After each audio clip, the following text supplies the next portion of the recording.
By 1943, the war on the Eastern Front had already drained Germany of its momentum.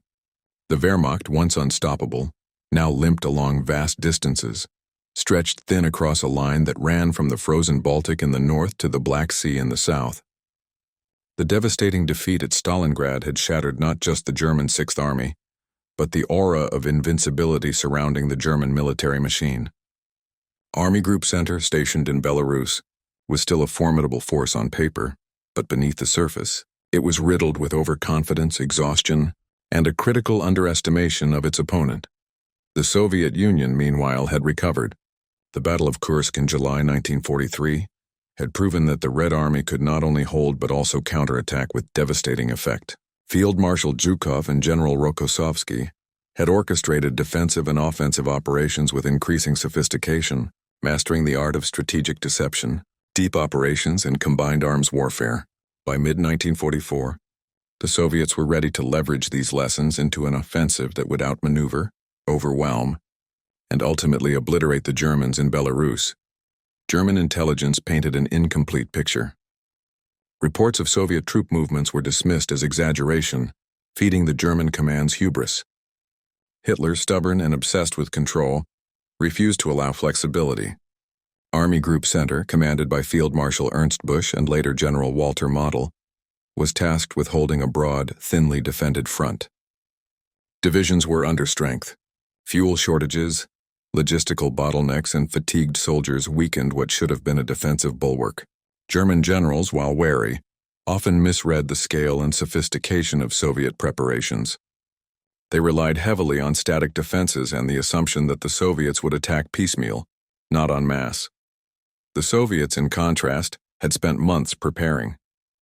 Operation Bagration was not merely a frontal assault. It was a carefully crafted orchestration of deception, intelligence, and firepower. Maskirovka, the art of military deception, played a central role. Soviet forces staged fake movements, radio traffic, and dummy supply depots to mislead German intelligence. Reconnaissance reports suggested minimal activity in sectors that were, in reality, being reinforced with infantry, armor, and artillery. The Germans, lulled by these signals, concentrated their defenses in areas of less strategic importance, unknowingly leaving critical gaps along the real axis of Soviet attack. The terrain itself would become a weapon. Belarus's dense forests, river networks, and swampy lowlands offered both obstacles and opportunities. The Soviets studied every kilometer, ensuring bridges, supply routes, and tank paths were ready. They integrated artillery, air power, and mechanized units in synchronized waves. Unlike earlier campaigns where the Soviets relied on sheer numbers, Bagration emphasized precision, mobility, and surprise. By June 1944, the stage was set. German generals, despite years of experience, still underestimated the Red Army's operational art. They saw the Soviet Union as a battered, retreating adversary.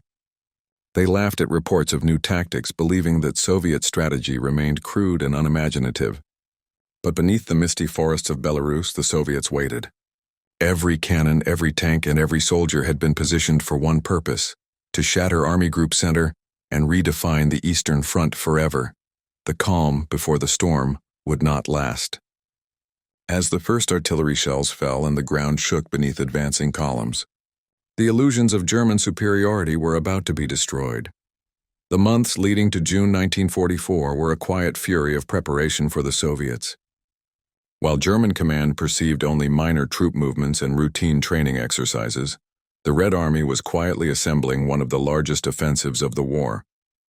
Over 2 million soldiers, supported by thousands of tanks, artillery pieces, and aircraft, were positioned along a front that stretched from Vitebsk in the north to Bobruisk in the south. Supply depots had been stockpiled, rivers bridged, and forested paths cleared to allow mechanized columns to move without delay. Every movement was calculated, every diversion meticulously planned. Deception played a central role. Maskirovka, a doctrine perfected over years of bitter learning, ensured that German intelligence remained blind to the real threat. Dummy units were deployed in areas meant to attract attention, while radio chatter simulated false offensives. Commanders even staged fake retreats, giving the impression of weakness where strength was building. To the German generals, this appeared as routine Soviet ineptitude, a familiar pattern from earlier in the war. What they did not see was the depth of coordination. Soviet planners had integrated infantry, armor, artillery, and air support into a seamless network capable of striking with precision and speed. The Germans' overconfidence was reinforced by terrain. Dense forests, wide rivers, and swampy marshlands had historically favored the defender, and Army Group Center's command relied heavily on these natural barriers. Yet Soviet reconnaissance had charted every river crossing, every road, every village. Engineers could build bridges under fire. Infantry could traverse forests undetected. German defenses, based on static positions and pillboxes, were vulnerable to the highly mobile, combined arms tactics the Soviets intended to employ. Morale on both sides was sharply contrasted. German soldiers, seasoned yet exhausted, relied on rigid discipline and past successes. They were veterans of Kursk, of defensive retreats in the Ukraine, yet many underestimated the scale of the looming Soviet assault. Meanwhile, Soviet troops carried the weight of years of occupation and brutality behind enemy lines. Many had survived encirclement, starvation, and the horrors of urban combat. Their resolve was hardened, their determination absolute. They were not merely fighting for territory. They were fighting to reclaim their homeland. By late June, every element was in place. The German High Command continued to believe they were facing a minor diversion, while the Soviets quietly awaited the signal to unleash their meticulously coordinated offensive. The stage was set for a collision that would redefine the Eastern Front. When the first artillery shells roared to life, the illusion of German invincibility would shatter, revealing the full scale of Operation Bagration. For the men on both sides, June 1944 was a crucible of fear, fatigue, and determination. German soldiers, many of them veterans, had endured years of brutal campaigning across the Eastern Front. They were disciplined, well-trained, but exhausted. Letters from home told of families struggling under Allied bombings and Soviet occupation. These distant worries compounded the stress of daily survival. In Army Group Center, men clung to a fragile confidence, reinforced by their generals' belief in static defensive positions. They underestimated the force they were about to face. On the Soviet side, soldiers carried a different burden. Many had fought and survived encirclements at Stalingrad and Kursk. Others had lived under German occupation, witnessing villages burned, families executed, and cities razed. These men were fighting with a sense of purpose far beyond the battlefield. They knew that each advance reclaimed not just territory, but lives stolen during years of occupation. As the first shells of Operation Bagration fell, Soviet troops pressed forward with both caution and resolve. Fear existed, as it always does in war, but it was tempered by a collective belief in their mission and the meticulous planning that had brought them to this moment. The human cost would be immense. Entire German divisions faced encirclement, some cut off completely from supply or retreat. The shock and disbelief were tangible. Officers attempted to rally men whose morale was crumbling under an onslaught that seemed unstoppable. In these early hours, the battlefield became a stage for endurance, courage, and, for many, despair. Operation Bagration was not a single thrust but a symphony of maneuver, deception, and overwhelming firepower. The Soviet plan emphasized multiple breakthroughs along the German lines, exploiting weak points to encircle entire corps. Tanks and mechanized infantry spearheaded these assaults, supported by artillery barrages that could destroy entrenched positions before infantry arrived. Mobility was critical. Bridges were constructed under fire, roads cleared, and supply routes established to sustain momentum. The Germans had relied on predictable defensive patterns. Their lines, though fortified, were spread thin, making them vulnerable to concentrated attacks. When the Soviets struck, they did so in waves designed to disorient and fragment the German response. Artillery fire did more than destroy. It created shock and confusion. Air support further isolated positions, targeting supply lines and reinforcements before they could arrive. This was not a blunt assault. It was precision warfare at operational scale. By combining deception with overwhelming force, the Soviets forced German units into reactive measures. German commanders attempted counterattacks, often too late, too small, and without coordination. Each failed effort widened gaps in the line, allowing Soviet troops to encircle and neutralize entire formations. The battlefield became a dynamic, constantly shifting environment with the initiative firmly in Soviet hands. The contrasting leadership styles of the two sides were stark. On the German side, Hitler's insistence on holding ground at all costs hampered operational flexibility. Generals like Walter Model, while skilled, were constrained by orders that demanded defense in sectors already compromised. Confusion and miscommunication were frequent, as headquarters struggled to respond to breakthroughs with inadequate intelligence. Even seasoned officers underestimated the scale and coordination of the Soviet attack. Soviet leadership, in contrast, demonstrated meticulous planning and adaptability. Marshal Zhukov and General Rokossovsky coordinated multiple fronts, integrating infantry, armor, and air units into a seamless network. Commanders anticipated German reactions, allowing the Red Army to exploit weaknesses before they could be reinforced. Decisions were centralized yet responsive, with subordinate units empowered to adapt tactically to unexpected conditions on the ground. This contrast in leadership magnified the effects of the offensive. Where German hesitation created gaps, Soviet decisiveness exploited them. Where arrogance clouded judgment, disciplined planning paved the way for rapid gains.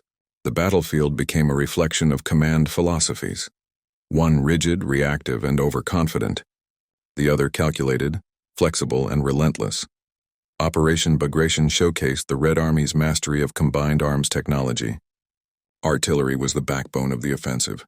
Thousands of guns, mortars, and rocket launchers delivered sustained bombardments that flattened defensive positions and disrupted German command structures. The Soviets employed artillery masking, firing from unexpected locations to maintain the element of surprise. Coordination with infantry and armor ensured that enemy positions could not recover between strikes. Tanks played a decisive role. T-34s, renowned for their reliability and armor, spearheaded breakthroughs, cutting paths through forests and fortifications. Mechanized infantry followed closely, exploiting the shock effect to encircle enemy units. German armored units, though formidable, were dispersed and often outnumbered.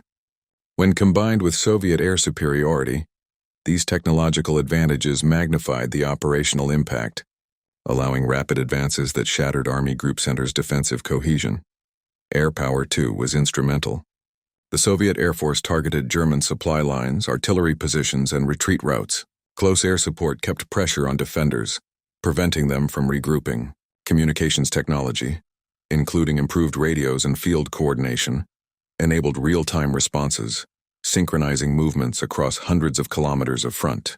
The integration of technology with tactical doctrine created a force multiplier unmatched by the Germans, turning what might have been a conventional battle into an operational annihilation.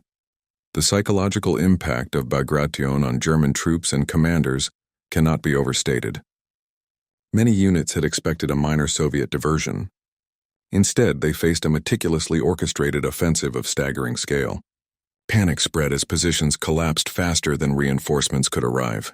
Officers shouted orders that could not be executed. Soldiers, trapped in encirclements, faced annihilation or surrender. German morale, already strained by years of defensive warfare, disintegrated under the speed and ferocity of the attack. Rumors of entire divisions being wiped out traveled faster than the news of reinforcements or retreats. Commanders, including Model and Bush, were forced into reactive measures, often contradictory or hopeless. Even those with battlefield experience struggled to maintain control over fragmented units.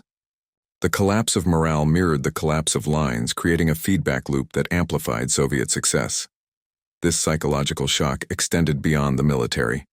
German propaganda and reports from the front could not mask the scale of disaster. Fear and disbelief became pervasive, weakening defensive resolve and accelerating retreat.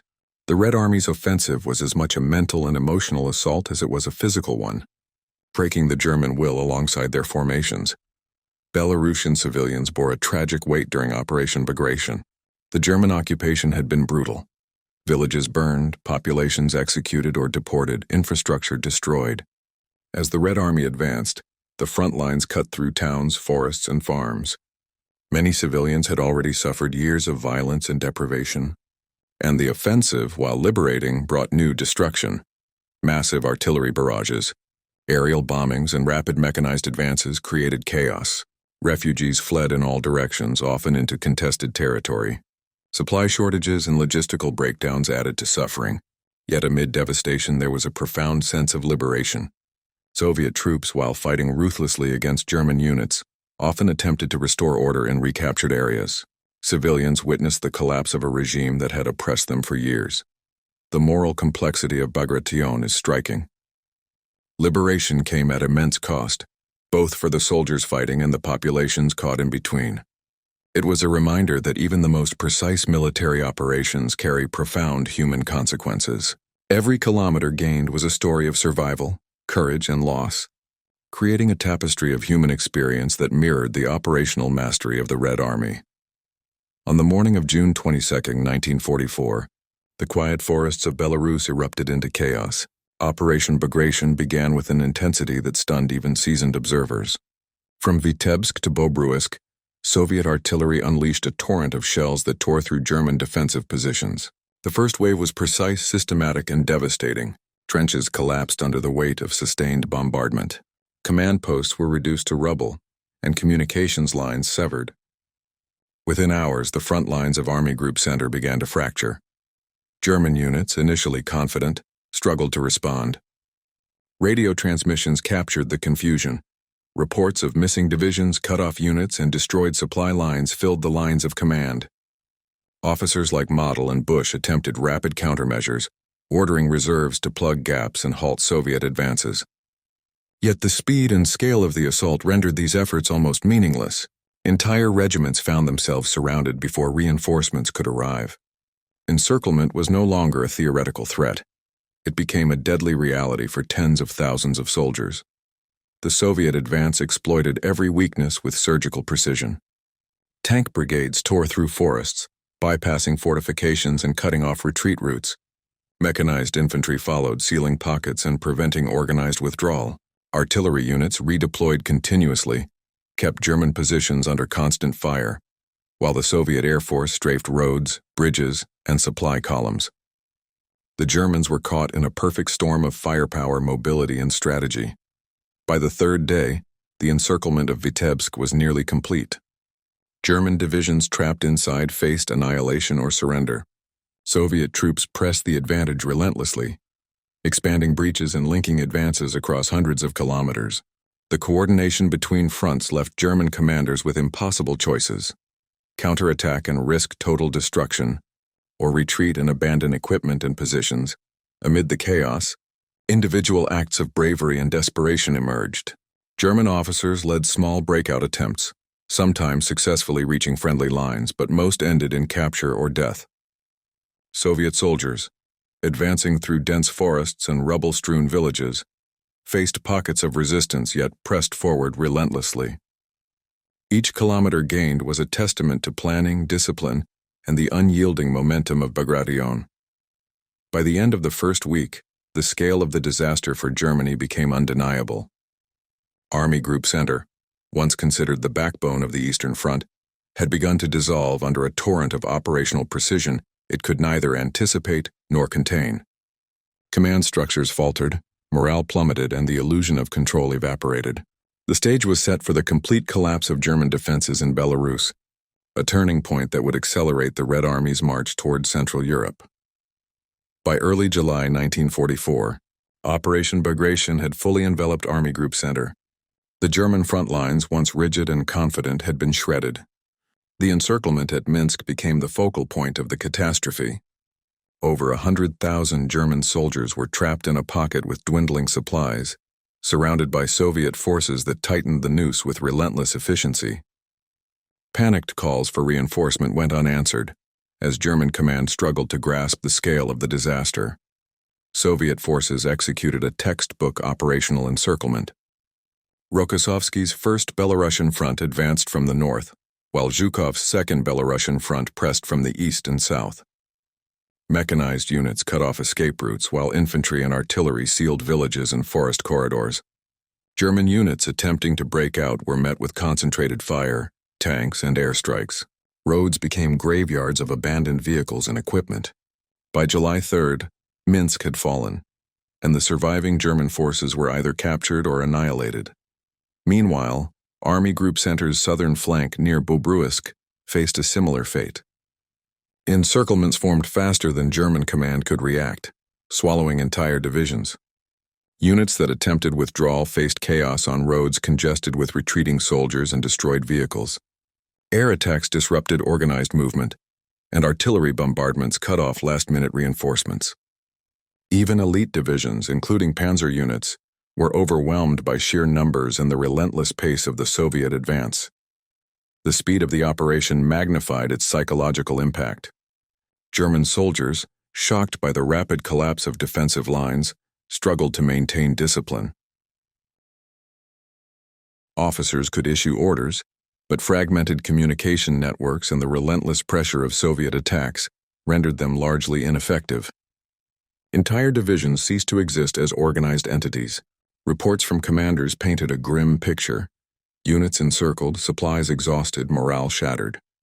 Field Marshal Model, known as the Führer's fireman for his ability to stabilize collapsing fronts, described the situation as unprecedented in scale and ferocity. By mid-July, the Red Army had regained much of Belarus, advancing over 500 kilometers in less than a month. The destruction of Army Group Center was catastrophic. Nearly 300,000 German troops were killed, wounded, or captured. Tanks, artillery, and aircraft were lost in numbers that could never be replaced in the short term. German morale was shattered. What remained of Army Group Center was a fragmented shell of its former strength. Operation Bagration was a masterclass in planning, deception, and execution. The Soviets had combined meticulous intelligence, precise timing, overwhelming firepower, and rapid mechanized movements to achieve what was previously considered impossible.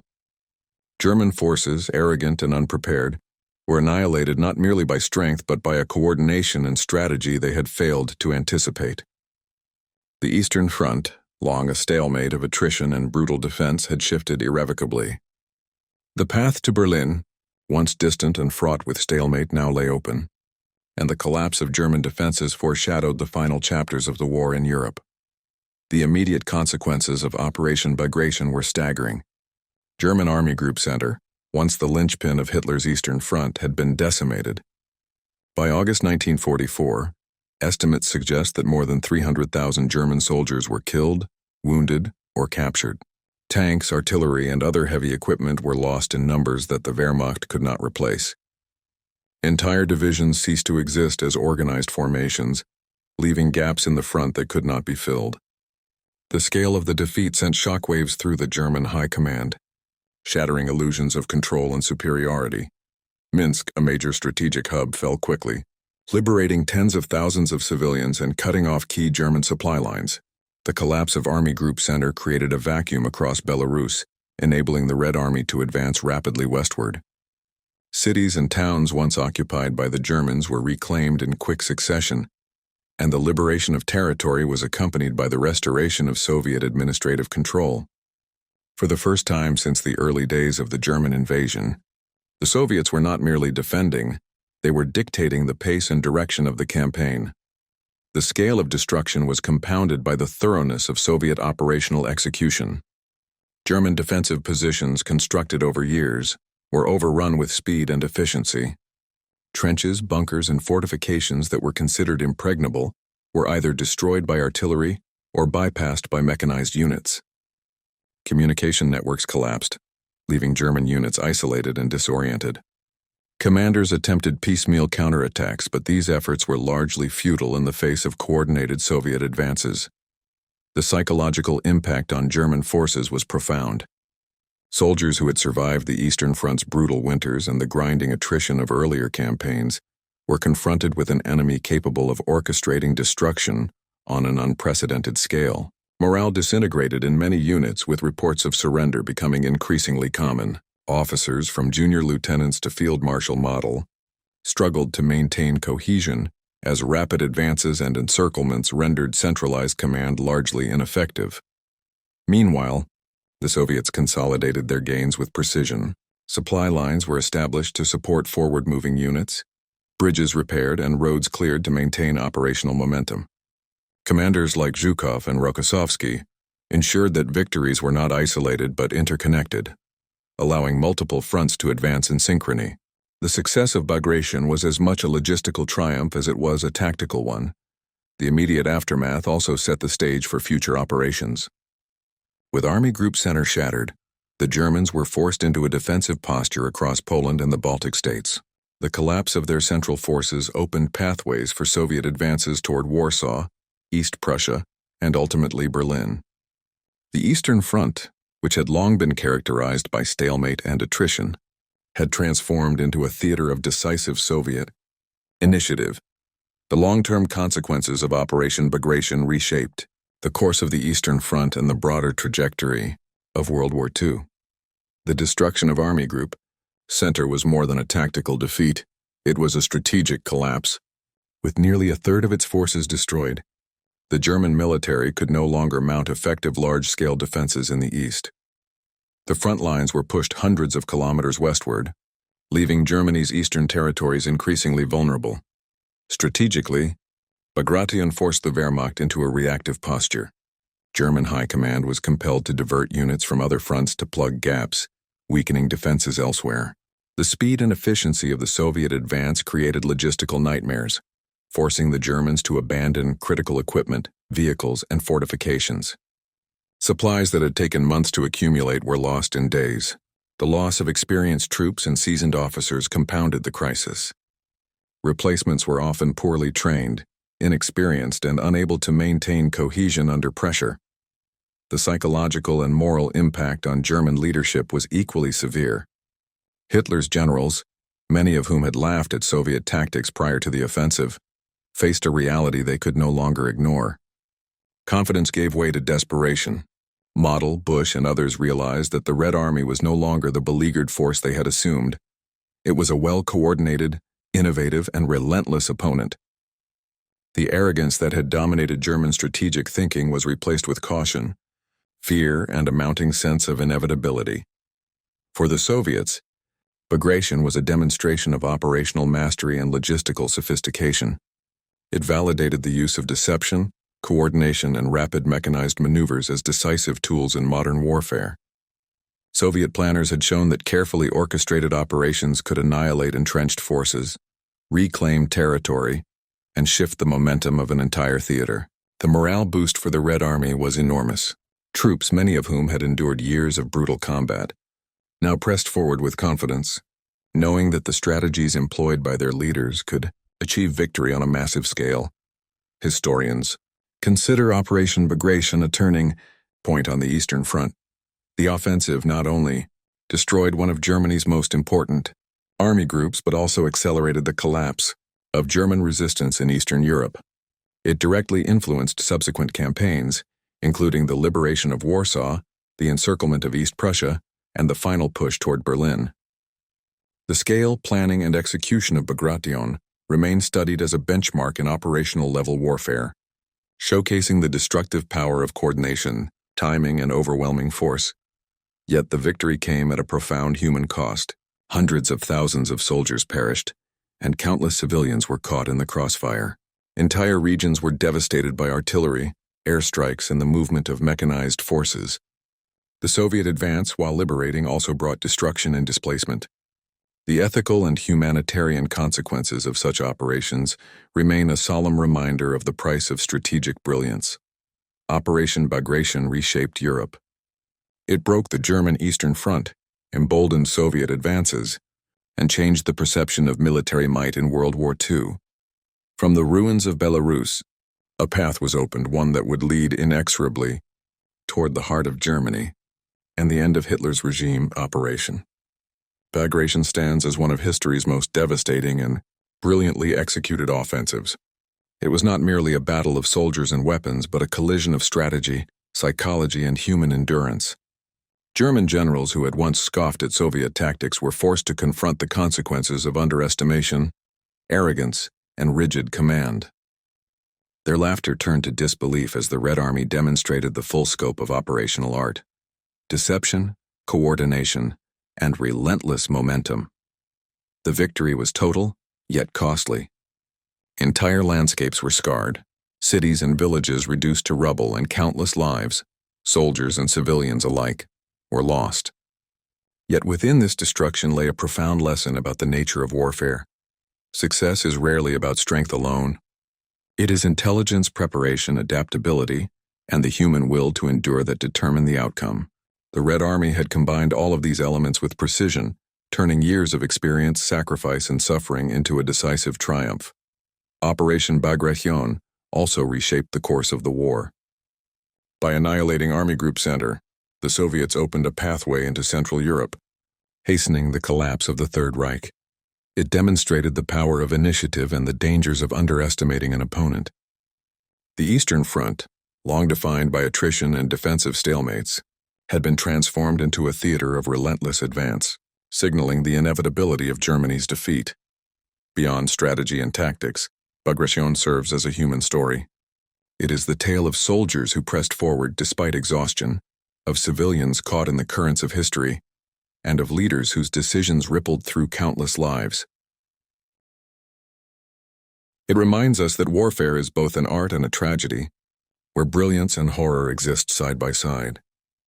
In the quiet aftermath, as forests regrew and rivers flowed through liberated lands, the memory of Bagration endured, not only as a military triumph but as a testament to human resilience, the weight of strategic thinking, and the inexorable march of history. For Hitler's generals it was a reckoning, for the world it was a turning point. And for history itself it became an enduring reminder. No arrogance survives against preparation, courage, and the unforgiving logic of war.